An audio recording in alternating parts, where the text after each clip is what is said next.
avant de passer, j'ai envie de dire, la première salle de questions, il y a plusieurs collègues qui sont déjà inscrits. Je donnerai les noms pour qu'on...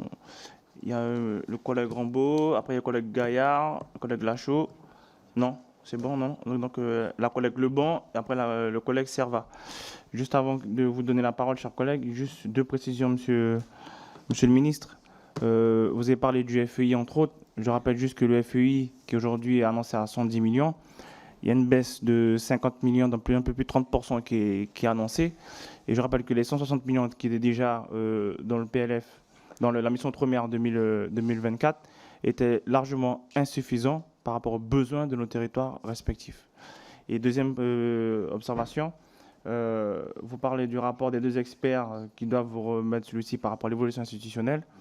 La délégation dont j'ai l'honneur d'être président va vous remettre aussi un rapport d'ici le mois prochain et que nous aurons à cœur de vous transmettre sur ce même sujet. Donc on pourra effectivement avoir un regard croisé sur ces deux différents rapports-là. Donc la parole maintenant est au collègue Rambaud. Donc on essaiera, s'il vous plaît, les collègues, de faire des questions brèves pour que le ministre fasse des réponses brèves et précises, surtout. Collègue Rambaud. Merci, Monsieur le Président. Monsieur le ministre, selon un calcul de l'INSEE en 2022, les prix de l'alimentation demeurent scandaleusement plus élevés en Martinique et en Guadeloupe, atteignant respectivement 40% et 42% de plus qu'en métropole. Un rapport de la Cour des comptes attribue ces écarts à des marges commerciales élevées, une concurrence insuffisante, mais aussi à l'octroi de mer, cet impôt archaïque hérité de l'Ancien Régime qui pèse lourdement sur le coût des produits importés. Cette situation intolérable ne fait qu'aggraver une vie déjà marquée par la cherté et une précarité déjà bien ancrée chez les ultramarins. À cela s'ajoute la mobilisation récente des représentants du RPP-RAC Martinique qui se sont rendus en Guadeloupe pour rassembler la population autour de ces revendications légitimes. Face à cette situation alarmante, Monsieur le ministre, pensez-vous qu'il soit pertinent et légitime de maintenir l'octroi de mer, cet impôt d'un autre âge qui pèse lourdement sur le pouvoir d'achat de nos compatriotes ultramarins? Le gouvernement entend-il enfin agir pour défendre leurs intérêts et remédier à cette injustice sociale?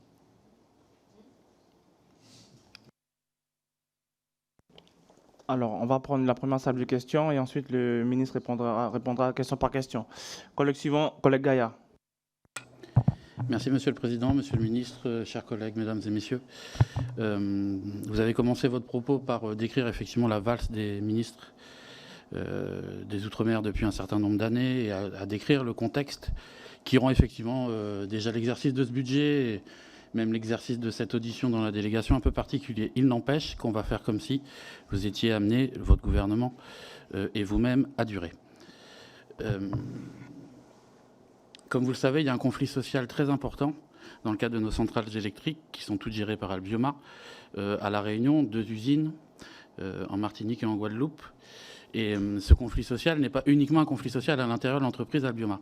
Il a évidemment des répercussions sur les planteurs chez nous qui n'ont pas pu livrer leurs cannes, sur la population, une partie de la population qui a subi des délestages, en Guadeloupe un couvre-feu en lien avec le conflit social. Donc on voit déjà les conséquences globales sur le territoire. Et il y a aussi évidemment un enjeu de souveraineté énergétique pour nos territoires et pour la France.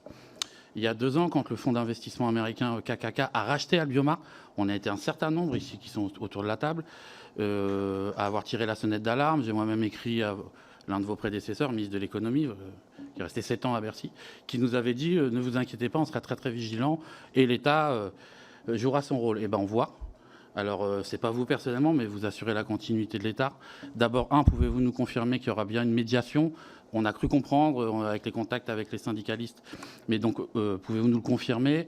Quel sera le rôle de l'État dans cette médiation? Et plus globalement, quelle est la vision stratégique de l'État sur la souveraineté énergétique de nos territoires, avec toutes les conséquences qu'il y a derrière, et notamment dans le cadre de rachat par des fonds d'investissement étrangers? Voilà, et j'aurais peut-être une autre question après.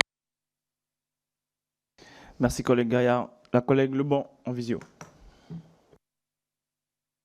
Oui, merci, Monsieur le Président, Monsieur le Ministre, chers collègues. Alors, une fois n'est pas coutume, Monsieur le ministre, je vais commencer par saluer vos propos.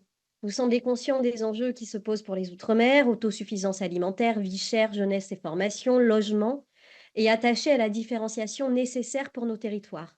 On dit souvent des Outre-mer qui sont unis dans la diversité, et forcé de constater que vos prédécesseurs n'ont pas suffisamment eu cette vision, mais peut-être, comme vous le souleviez tout à l'heure, ne sont-ils pas restés suffisamment en poste. Donc vos paroles sont belles, mais nous serons attentifs à ce qu'elles soient suivies des faits. Un regret toutefois, je remarque que la Réunion est bien absente dans vos propos liminaires et je compte sur vous pour y remédier dans vos réponses. Donc première audition de la délégation, premier entretien avec vous, Monsieur le Ministre. Vu la période, vous comprendrez aisément que l'essentiel de mon propos portera sur le budget. De votre aveu même, la baisse du budget de la mission Outre-mer est significative. Que faites-vous pour inverser la tendance? Agissez-vous en coulisses pour peser sur ce budget pour qu'il soit revu à la hausse? Votre réponse à la question de la vie chère lors de la séance du 2 octobre a été considérée, pardonnez-moi, mais comme une blague de mauvais goût, voire une injure. La hausse du SMIC de 2% par anticipation n'est pas une mesure à la hauteur, mais je pense que vous le savez déjà. L'amendement gouvernemental concernant la hausse de la taxe sur les billets d'avion n'ayant pas été encore examiné dans la première partie du PLF, j'en profite donc pour vous interroger à ce sujet. Vous parliez hier en commission des lois de la juste contribution des ultramarins à l'effort national de redressement des comptes publics. En fait, c'est une formule intéressante. Est-ce à dire que vous souhaitez les faire contribuer plus alors qu'ils ont déjà moins? Est-ce que nos compatriotes ultramarins sont responsables de la situation? Et j'ajouterai une question sur la méthode. Contrairement dans le cas où un 49.3 ne serait pas déclenché, avons-nous réellement une marge de manœuvre pour améliorer ce budget lors de l'examen? Éventuellement, nous sommes ouverts à une discussion en amont du budget pour les amendements qui pourraient obtenir un avis favorable. En réalité, nous ne demandons qu'à vous aider à améliorer ce budget. Vous avez vous-même précisé que vous souhaitiez vous appuyer sur les parlementaires ultramarins. Pour cela, faudrait-il encore que nous soyons écoutés? Faudrait-il encore que les membres de votre cabinet daignent nous répondre lorsque nous les sollicitons et lorsque nous les relançons? Il paraît que vous avez rencontré il y a peu des députés ultramarins du groupe socialiste. J'imagine que vous allez de la même manière organiser une réunion avec les députés ultramarins GDR, peut-être même avant l'examen de la séance en séance de la mission Outre-mer le 13 novembre. Et je souhaite terminer mon propos en arrêtant un moment sur la question du logement social, qui connaît une situation particulièrement critique. La LBU passe à 260 millions en AE et 180 millions en CP, soit une baisse des AE de 32 millions. Et vous l'avez rappelé hier, le soutien à la construction et réhabilitation des logements sociaux a concerné 8 500 logements en 2024. Nous sommes loin des 15 000 prévus par le PLOM 2. On ne peut pas s'en satisfaire. Comment les objectifs du PLOM 3 pourraient-ils être atteints s'il y a 32 millions de moins de LBU en AE, alors même qu'on était déjà très loin des objectifs initiaux? Cette logique de diminution de crédit et de hausse des objectifs me paraît à la fois douteuse et vouée à l'échec. De plus, dans le cadre du PLOM, l'État souhaite une meilleure orientation de la ligne budgétaire unique pour favoriser la réhabilitation. Ce nécessite une certaine cohérence entre les mesures de financement. J'ai presque fini, Monsieur le Président. Oui, et les besoins opérationnels. En effet, en dehors des QPV, la LBU est le seul moyen de financement de la réhabilitation et s'élève à un montant largement insuffisant. Quelles consignes allez-vous donc donner pour une meilleure orientation de la LBU vers la réhabilitation du parc social? Et je termine vraiment cette fois en disant que lors de la dernière législature, je portais une proposition de résolution visant à la mise en place d'une commission d'enquête sur la crise du logement social dans les Outre-mer. Manque de livraison et indécence, elle avait été votée à l'unanimité. Jusqu'ici, elle n'a pas été reprise malgré nos demandes. Il en est de même pour la PPR de ma collègue Mereana Reidarbello sur les essais nucléaires en Polynésie. Seriez-vous prêt à nous confier des missions à ce sujet si la reprise à l'Assemblée de ces travaux n'était pas possible? Je vous remercie. Alors, je remercie la collègue Lebon. Collègue Lebon, tu me mets en difficulté. J'ai dit concis, là, tu as fait un déroulé. Donc, chers collègues, n'imitez pas la collègue Lebon, s'il vous plaît. Parce que je pense beaucoup ont des questions à poser, donc ce serait bien qu'on entende le ministre sur toutes ces questions-là. Ensuite, c'est le collègue Serva. Olivier, je compte sur toi. Oui, Président, tu peux. Bonjour, cher Président, Monsieur le Ministre, chers collègues. Monsieur le Ministre, merci de vous être déplacé auprès de la délégation d'Outre-mer. 2 questions précises. Vous avez évoqué l'idée qu'il y aurait moins 20% sur les produits de première nécessité en Martinique. Est-ce aussi, bien évidemment, dans les autres départements d'Outre-mer? Et vous semblez dire que ceci serait effectif au 1er janvier 2025. J'ai passé 2 heures avec les représentants du RPRAC. J'ai passé 2 heures avec les représentants de la grande distribution et ceux-ci me disent que les 20% n'y sont pas pour l'instant parce que l'État ne s'est pas encore exprimé sur un engagement qu'il aurait pris et signé dans l'accord de méthode. Quel est ce qui manque? Qu'est-ce qui manque? Il manque la continuité territoriale, Monsieur le ministre. Il manque le fait que l'État puisse prendre en charge, concernant les produits de première nécessité, les conteneurs, c'est à peu près 5 000 € par conteneur, pour pouvoir atteindre ces 20%, parce que pour l'instant, ils me disent qu'en l'état actuel des engagements explicités de l'État, on est à peine à 8-10%. Donc, première question, confirmez-vous bien la prise en charge par le biais de la continuité territoriale qui est de la responsabilité de l'État, les conteneurs concernant les produits de première nécessité à raison de 5 000 € à peu près le conteneur. Deuxième question, fonds exceptionnel d'investissement. Il y a un drame depuis 2011 dans l'archipel guadeloupéen, ce sont les sargasses. 40% de ceux-ci s'échouent sur une pauvre petite commune qui s'appelle Capesterre de Marie-Galante. Et on a tout essayé. Et aujourd'hui, il se trouve que les autorisations administratives de vos services étatiques sont données et il faut donc pouvoir financer cet enrochement pour dévier les sargasses à hauteur de 11 millions d'euros. Est-ce que vous envisagez de pouvoir valider ce financement de 11 millions d'enrochements pour sauver les hommes et les matériels et l'économie de cette pauvre île de Capesterre de Marie-Galante? Merci de votre écoute, Monsieur le ministre. Merci, collègue Serva. Donc, on va laisser le ministre répondre à cette première salve de questions. Donc, derrière se prépare le collègue Stevie Gustave, et la collègue Emine Kebidi, le collègue Frédéric Maillot et la collègue Béatrice Bellet. Allez-y, Monsieur le ministre. Merci, Monsieur le Président. Je vais essayer d'être suffisamment exhaustif. Sur le premier point soulevé, et celui effectivement du Fonds exceptionnel d'investissement, les éléments statistiques et précis que j'ai disent la chose suivante, que durant les 4 dernières années, 500 projets ont été financés à peu près à hauteur de 380 millions d'euros.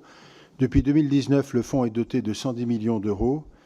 En 2024, donc pendant le budget, 2 amendements parlementaires avaient abondé le FEI de 50 millions d'euros, ce qui porte ses crédits dans la loi de finances 2024 à 160 millions d'euros. Le montant adopté, effectivement, en 2024, n'a pas donné lieu à une programmation et donc ne s'est pas traduit très concrètement. En 2025, nous retrouvons effectivement dans la proposition le budget de 110 millions d'euros. Peut-être vous dire à quoi correspond cet argent. En 2021, il y avait 96 projets pour 85 millions d'euros. En 2022, 135 projets pour 89 millions d'euros. En 2023, 127 projets pour 96 millions d'euros. Et en 2024, 125 projets pour 103 millions d'euros. C'est-à-dire qu'on était même en dessous de l'enveloppe elle-même qui avait été votée. Alors moi, je n'ai pas de difficulté pour dire que si on doit mettre quelque part, en tout cas essayer de mettre un peu plus de moyens, pourquoi pas. Mais ce que je rappelais hier, très justement, il y a la capacité à consommer des crédits. Et ça, je pense que c'est aussi important. Enfin, je répondrai à la question tout à l'heure qui m'a été posée sur le fait de dire il faut que les Outre-mer participent à l'effort national. Je vais quand même préciser les choses. Notre budget, aujourd'hui, a été fortement raboté par une décision de l'été dernier, que tout l'enjeu, pour ce qui me concerne, c'est de remonter la pente. Évidemment, j'ai dit hier devant la commission des lois, mais je le redis ici, que nous avons déjà sécurisé 60 millions d'euros supplémentaires pour 2025 sur l'enveloppe que l'on recherche, qui est une enveloppe de l'ordre de à peu près 200 millions d'euros. Je vous parle en grande masse. Donc on n'a pas terminé le travail, mais je regarde sur chacun des dossiers. Ce sera vrai également pour le logement social, j'en dirai un mot. La consommation des crédits effective est absolument nécessaire. C'est-à-dire que chacun sait ici qu'on fait le distinguo entre les autorisations d'engagement et les crédits de paiement. Et quand je regarde parfois les crédits de paiement, on est très en dessous des autorisations d'engagement. Alors, il y a plein d'explications à tout ça. Je trouve qu'il faut qu'on optimise au maximum. C'est pas une question d'être contre les projets, c'est une question de bonne gestion, en réalité. C'est vraiment ça. Pour la question posée sur l'octroi de mer, alors, c'est un sujet extrêmement compliqué. C'est vrai que ça date du XVIIe siècle. Moi, ce que je vois, l'octroi de mer, faut pas, mais vous le savez également, ça contribue au financement des collectivités locales. Toucher brutalement à l'octroi de mer, c'est potentiellement mettre en difficulté les collectivités locales. Et les mettre en difficulté lourdement. Donc, si l'on doit avoir une réflexion sur le dit sujet, ça ne peut pas être limité simplement à l'octroi de mer. C'est une réflexion qui me paraît, moi, me semble plutôt structurelle, parce qu'il ne faut pas déstabiliser les collectivités locales et donc leur garder les moyens d'agir. Donc, c'est vrai que c'est un point extrêmement important. Alors, sur le fond, qu'on doive le réviser ou repenser les choses, par principe, je ne suis pas opposé à ce qu'on regarde ça. On la conserve évidemment pour 2025, je le rappelle, mais il faut se donner le temps quand même de mesurer toutes les conséquences et de savoir comment on compense dans ces cas-là. Donc on a bien un travail de fond à mener et ce travail sera effectivement mené. En ce qui concerne les questions qui ont été posées sur les événements de Martinique et de Guadeloupe, enfin plus exactement de Guadeloupe, en matière énergétique, je voudrais quand même rappeler au départ que l'usine de Jarry, enfin que EDF était, d'abord qu'on est dans une discussion entre entreprises privées, que l'accord social était sur le point d'aboutir entre EDF. Oui, oui, mais à Bioma, je vais y arriver aussi. Enfin, les discussions, internes à l'entreprise devaient aboutir et que les choses, évidemment, se sont très très mal passées. Moi, je suis. Il faut rappeler aussi que l'État, le préfet et nous-mêmes, donc de fait, avons été assez actifs pour essayer que les choses se calment et s'apaisent. On ne peut pas rester dans une situation pareille. Ce n'est pas acceptable. Et puis d'ailleurs, le fait d'avoir coupé l'électricité et créé un blackout, moi je pense que c'est une responsabilité extrêmement grave. Extrêmement grave, puisque on est en cap. D'abord, non seulement on met les gens en difficulté, ça c'est bien clair, mais on met en danger parfois certaines personnes. Il faut avoir conscience qu'il y a une vraie mise en danger d'un certain nombre de personnes. Donc, sur le plan de la méthode, si vous voulez, je ne suis pas du tout, dans la ligne dans cette ligne-là. Bon, alors, votre question était comment ça se passe maintenant? Il y a eu un accord, en tous les cas, l'accord d'ouverture d'une discussion. Il y a une reprise des discussions qui est prévue entre les différentes parties le 4 novembre, qui se tiendra effectivement à Paris.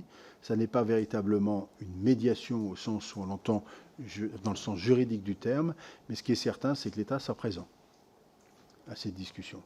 Donc voilà les choses telles qu'elles se passent, et ceci à partir du 4 novembre. Sur la question plus fondamentale, en fait, qui est celle de la souveraineté énergétique, c'est un peu ce que vous évoquiez tout à l'heure, moi je pense qu'il faut être en capacité de s'assurer qu'on est capable de gérer nos propres outils dans de bonnes conditions et avec sécurité pour assurer une continuité du service public qui me paraît essentielle. Après, la manière d'y arriver, la manière de le faire, c'est une autre question. Mais j'indique dans la circonstance que, en tout cas pour la partie Guadeloupe et la partie EDF, le blackout a été fait non pas par une entrée violente au sein de l'établissement, mais à l'intérieur par les salariés eux-mêmes qui étaient présents sur place. Ça pose quand même question. Du coup, le préfet est obligé de réquisitionner le personnel pour remettre en route le dispositif. Bon, une fois qu'on a dit tout ça, la question de fond reste. Je pense qu'il faut bannir les aspects, ce type de manifestation, parce que vous mettez en difficulté des tas de gens. Heureusement que ça n'a pas été plus loin, d'ailleurs, y compris à La Réunion, puisque vous voulez qu'on parle de La Réunion. Les choses se sont aussi apaisées à La Réunion. La discussion est ouverte le 4 novembre, et la question de la souveraineté, en tous les cas, si c'est la souveraineté de la sécurité de l'alimentation en énergie, est une question permanente. Ça me paraît absolument essentiel. Sur la question qui a été posée c'est Mme Sanquer, je crois, et Mme Lebon, Monsieur Sanquer, peut-être. Lebon, continuité territoriale.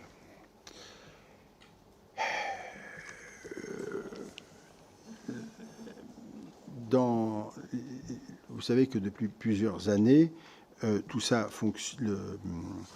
Le ministère des Outre-mer finance et aide, évidemment, à cette continuité territoriale. Je rappelle que les aides qui ont été apportées, le nombre de bénéficiaires a doublé. Entre 2018, il y avait 38 879 bénéficiaires. En 2023, il y en avait 70 810. Et en 2024, on a une augmentation qui est déjà constatée de l'ordre de 5%. L'objectif, c'est que pour nous, en l'état de la discussion, au moment où nous sommes, et à l'instant où je vous parle, que le ministère, via la DOM, puisse couvrir les augmentations potentielles qui pourraient s'appliquer aux personnes qui bénéficient des aides de la part du ministère sur les transports. Ça, je me suis engagé là-dessus et je veux impérativement qu'on puisse le faire compte tenu de l'intérêt de ce dispositif et du rôle essentiel de ces aides, je voulais vous le redire. Sur les questions posées sur le logement.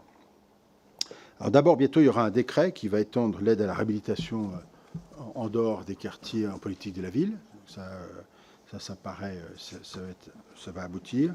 Pardon ? Oui, voilà. Oui, alors je ne sais pas, il faut que je regarde là ou là, je ne sais pas exactement. Mais bon, je regarde l'écran, donc je vous vois. Si je regarde en face de moi, je ne vous vois pas, mais bon, voilà. Sur la LBU, d'une manière générale, là aussi, il y a une question de fond qui consiste... Alors, la demande de logement social, elle est importante. 2, il faut y répondre. 3, la capacité à y répondre. Il y a des mobilisations financières importantes. Et pourtant, quand on regarde très concrètement sur le terrain, il y a une vraie difficulté à faire sortir les dossiers. Il y a une vraie difficulté à faire sortir les dossiers. Alors, c'est pas tellement, parfois, enfin, ça dépend. Il y a plusieurs critères là-dessus. On l'a évoqué. Il y a le critère du fait que les prix ont augmenté entre les moments où les affectations ont été faites, où les projets ont été montés. Les crises sont passées par là. Donc, les prix de fourniture ont augmenté. Donc, du coup, ça déséquilibre les budgets qui sont prévus. Je ne sais pas où je vous regarde, madame. Je ne sais pas si je suis de face par rapport à vous. C'est assez difficile, c'est assez bizarre pour moi. Je vais regarder là. Bon, et donc, il y a ça. Il y a des questions de normes, des questions techniques et des questions foncières. Moi, j'ai posé la question de savoir combien de temps on mettait pour sortir un immeuble. On m'a dit, entre le moment où on le décide et le moment où on le livre, c'est 5 ans. Alors, c'est en moyenne, c'est peut-être pas partout pareil. Enfin, ça me paraît tout à fait exorbitant. On peut comprendre 2 ans, 3 ans, ça peut s'imaginer.